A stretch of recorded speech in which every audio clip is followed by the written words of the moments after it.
Les Highlands écossais, ces immenses étendues fuyantes et verdoyantes, que j'avais toujours rêvé de découvrir et qui regorgeaient elles aussi de légendes folkloriques et de fables invraisemblables.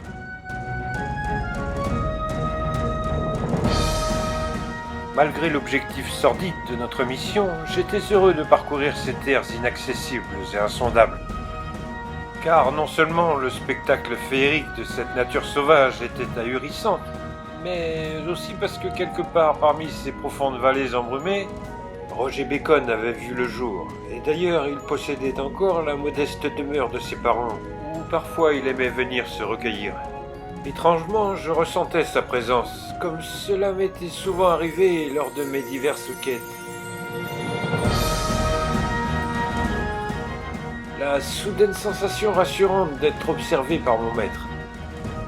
J'avais d'ailleurs pris l'habitude de me fier à l'oiseau solitaire qui nous survolait parfois, et c'est grâce à lui que nous parvînmes aux abords du repère ténébreux et inaccessible où était censé s'être exilé le commandeur suprême.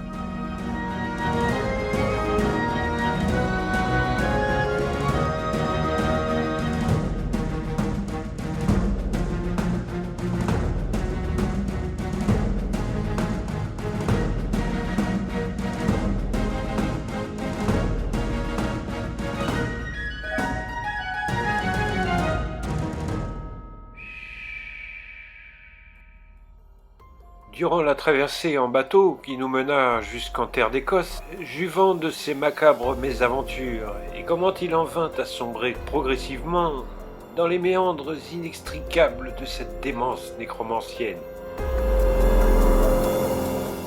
Le vieil Albert m'avait avoué combien il regrettait d'avoir remis les codex aux mains des Templiers et aurait préféré se casser une jambe le jour où il remonta de cette caverne avec les maudites tablettes sous le bras.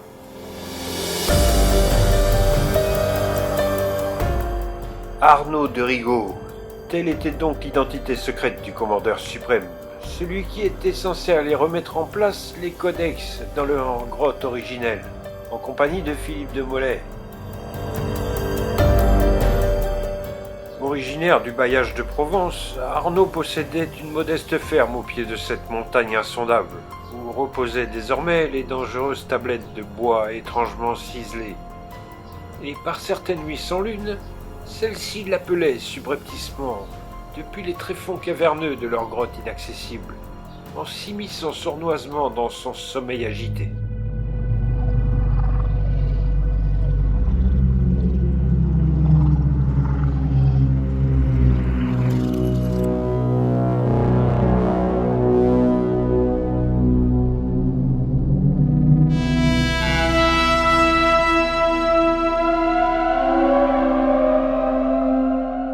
Tenant plus, il retourna les dérober à nouveau afin de les étudier plus en détail.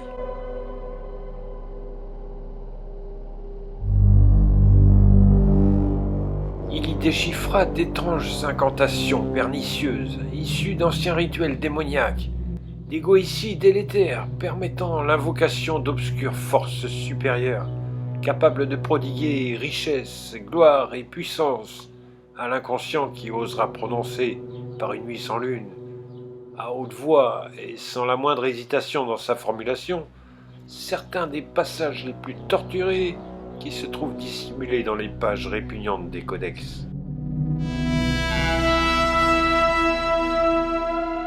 Toutefois, ces forces indomptables exigeaient une contrepartie en partage de leur pouvoir, sous forme de sacrifices toujours plus nombreux et répugnants, si bien qu'Arnaud fut pris dans une vicieuse spirale inextricable, où sans cesse il devait subvenir à rassasier l'appétit sanguinaire de ces démons morbides et fallacieux.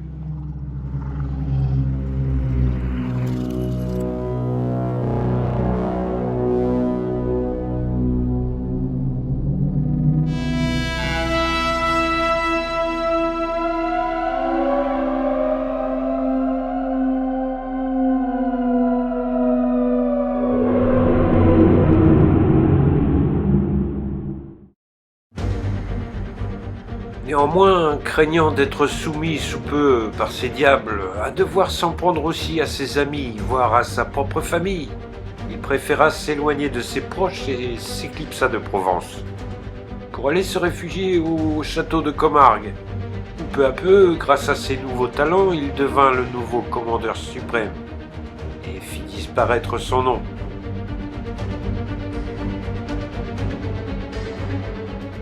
Rapidement, il créa une division spéciale au sein de l'ordre, les Templiers Noirs, et dont personne ne connaissait réellement le but ou la fonction.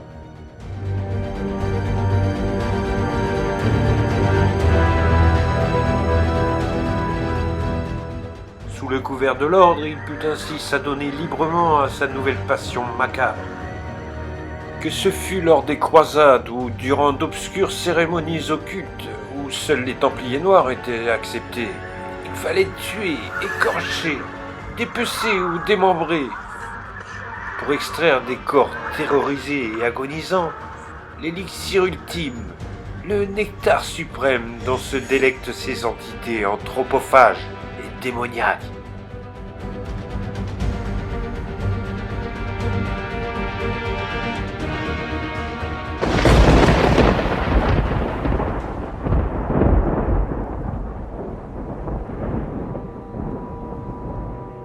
Afin de couvrir une plus grande superficie de recherche et multiplier nos chances de le retrouver, nous avions formé plusieurs troupes d'une dizaine de cavaliers bien armés, et j'avais sous mon commandement un bataillon de 12 hommes, des plus coriaces, et tous prêts à en découdre avec cette crapule satanique. Eh bien, croyez-le ou non, mais sur ces 12 chevaliers aguerris, pas un ne put ressortir indemne des lieux secrets et indescriptibles où allait nous mener cette chasse à l'homme surnaturel.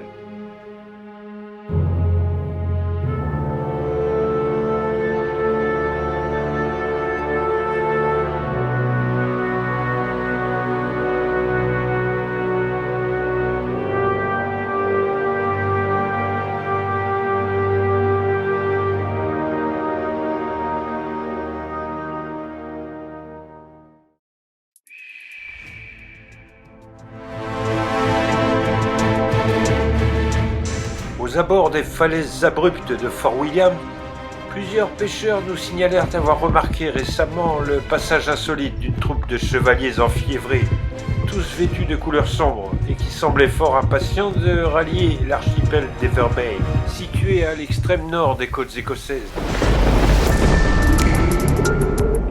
et dont le ressac incessant des violentes mers du Nord, qui molestent sans relâche ces îles sombres et oubliées, les rendent pratiquement inaccessibles.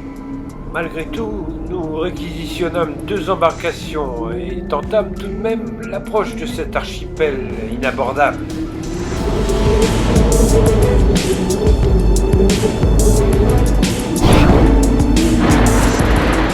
Les 6 premiers qui devaient disparaître furent engloutis corps et âme avec leur navire par une vague soudaine et démesurée qui les menèrent ipso facto dans les abysses tumultueux de cette mer déchaînée et affamée.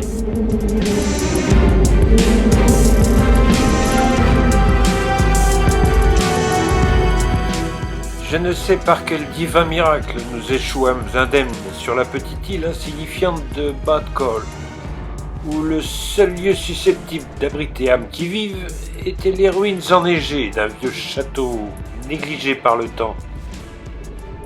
Et là encore, je me laissais guider par cet appel inaudible et charmeur qui émanait sournoisement des sous-sols délabrés de cette ancienne forteresse. Malgré la profondeur vertigineuse du gouffre insondable d'où semblait provenir ce râle agonisant, que j'étais de toute évidence le seul à percevoir, nous avions porté suffisamment de cordages empruntés au navire pour réussir à atteindre le fond de ce méandre caverneux, dont la hauteur s'avéra être supérieure à une centaine de mètres. Puis il fallut poursuivre à la nage, dans une eau si froide que le givre parvenait à se former sur nos barbes. Lorsqu'enfin nous découvrîmes une ouverture taillée dans la roche, sculptée en forme de gueule béante d'un monstre que je souhaitais imaginaire. Curieusement, une phrase énigmatique était gravée à l'entrée, dont les caractères torturés et incompréhensibles étaient similaires à ceux que j'avais pu voir inscrits sur les tables d'émeraude. Du fond de cette bouche, noyée jusqu'au niveau de sa langue de pierre, je percevais distinctement la lointaine et sinistre complainte dont j'avais du mal à maîtriser l'euphorisante attraction, et m'y engouffrais aveuglément, suivi de mes 5 équipiers. La gorge sinueuse de ce dinosaure amphibien aboutissait dans une autre caverne majestueuse, où nous prîmes le temps de nous sécher autour d'un bon feu revigorant, car frigorifiés comme nous l'étions, en cas de combat, nous n'aurions pas été en mesure de nous mouvoir correctement. Dorénavant, mon récit risque probablement de prendre une tournure à l'aspect démentiel, car la suite de cette aventure ne fait pas partie de ce monde. Elle dépasse l'entendement et déroge à toutes nos croyances puériles et primitives. Au centre de l'immense caverne, dont la voûte couverte de stalactites semblait nous menacer de ses milliers de longs pics suspendus, une stèle de pierre circulaire émergeait des eaux turquoises de ce petit lac souterrain.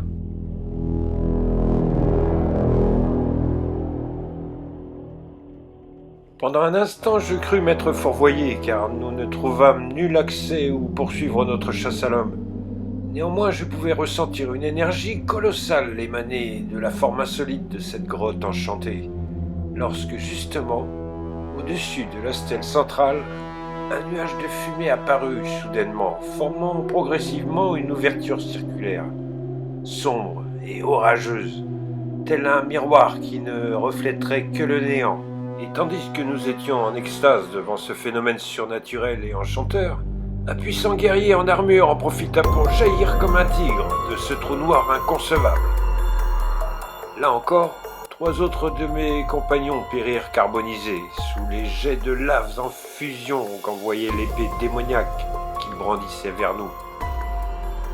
Plutôt que de céder à la panique, je tentais de mettre en pratique les précieux enseignements de mon maître, en tirant parti de l'abondante énergie que recelait ce lieu, et rapidement, je sentis au creux de mes mains suffisamment de puissance pour tenter de contrer ce redoutable adversaire. La quantité d'énergie que je propulsai sur lui fit poser un genou à terre, et son regard surpris se tourna dans ma direction. Mais avant même qu'il ne tente de se relever, le tunnel vaporeux l'aspira de nouveau, comme pour le punir d'avoir failli à sa tâche. Ce guerrier venait de nous indiquer l'unique passage qui pouvait nous conduire à son maître. Mais comment fallait-il s'y prendre pour le faire apparaître à nouveau ? Tandis que nous en discutions autour des 3 petits tas de cendres de nos amis, la voix du vieil Albert résonna dans ma tête, lorsqu'il traduisait les quelques mots indéchiffrables des tablettes d'émeraude. Admonitus nex surgere moloch.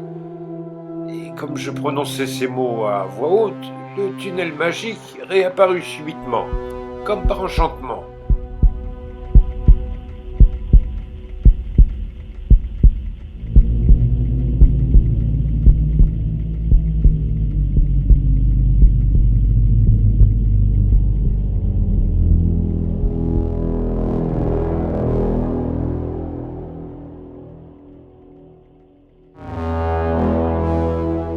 Nous étions prêts à tout pour retrouver Arnaud de Rigaud, quitte à emprunter ce passage diabolique dont les méandres putréfiés et l'odeur pestilentielle nous donnèrent à tous 3 les mêmes hauts le cœur.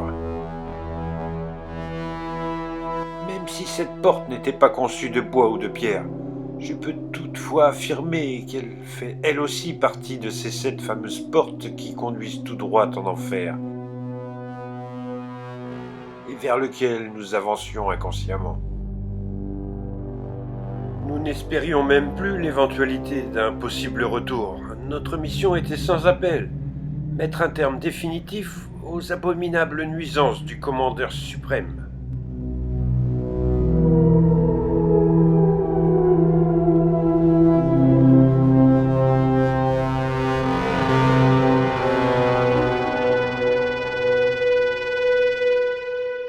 Mais son repère était incompréhensible. Ce monde parallèle au nôtre contredisait toutes les lois de la physique. Le sol meuble et gélatineux sous nos pieds paraissait vivant et réagissait à notre passage, en se contractant nerveusement dans un affreux gémissement d'agonie. Mais l'odeur avant tout était suffocante et irrespirable. En comparaison, de la charogne en décomposition m'aurait paru d'un exquis fumet. Ne sachant quelle direction emprunter dans cette vallée de l'horreur, où le paysage semblait être celui qui inspira Dante Alighieri, ce poète florentin perturbé, nous espérions que lui nous trouverait rapidement, afin d'en finir avec ce périple ignoble et insupportable qui commençait déjà à nous rendre fous. Un tel univers ne pouvait se concevoir qu'au sein d'affreux cauchemars ou sous l'emprise d'une puissante drogue hallucinogène. Et pourtant, ces corps enchevêtrés, lacérés et agonisants, qui s'étalaient à perte de vue, étaient bien réels. Et si ce lieu n'était pas l'enfer, cela y ressemblait horriblement.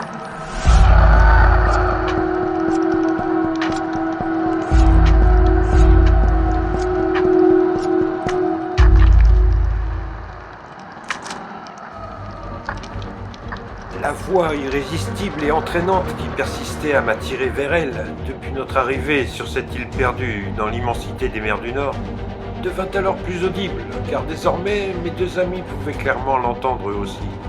Elle provenait des tréfonds d'un puits répugnant et pestilentiel, aux abords duquel nous parvînmes malheureusement trop tard. Le commandeur était bien là, mais sa détestable mutation avait déjà commencé.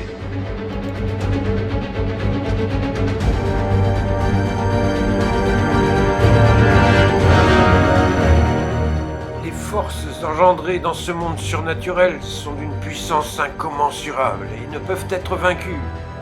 Nous en fîmes la désastreuse expérience lorsqu'Arnaud de Rigaud acheva sa monstrueuse transformation.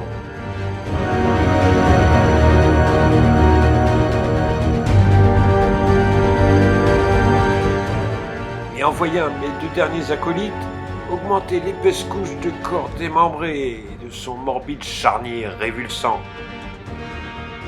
Il était désormais impossible de reconnaître l'ancien commandeur sous les traits déformés et l'aspect squameux de ce colosse démoniaque aux yeux incandescents qui se ruait sur moi. Et je crus ma dernière heure venue lorsque sa main devenue griffe m'embrocha comme un vulgaire porcelet et me décolla lentement du sol poisseux. Son regard aveuglant pénétra profondément le mien et je reconnus instantanément le son caverneux et rocailleux de cette voix d'outre-tombe. Alors, jeune Tibère, toujours aussi impatient de rencontrer le commandeur suprême. Le gardien de chevaux, celui parmi les 6 Templiers venus à Comarque pour contempler les tables d'émeraude, qui n'était pas entré dans la chapelle et avec qui j'avais rapidement échangé quelques phrases.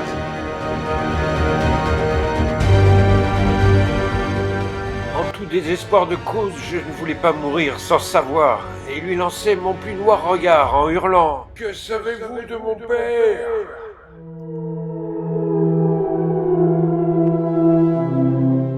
Ton père est ici. Il t'attend depuis toutes ces années. Il ne tient qu'à toi de le sauver.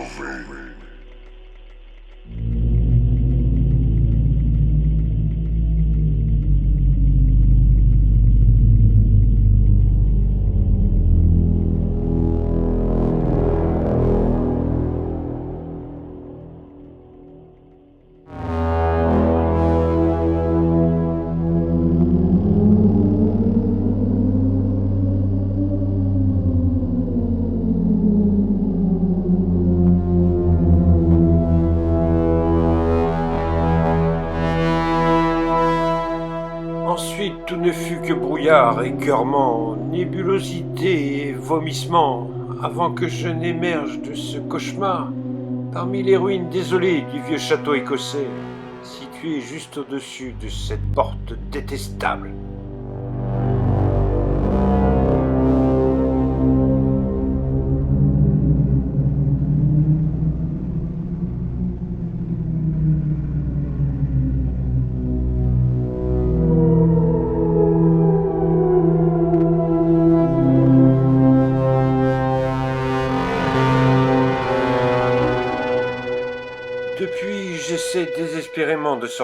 m'extirpèrent des entrailles visqueuses de ce monde abject et répugnant, mais il a fallu pour cela que j'accepte les accords d'un bien douloureux contrat.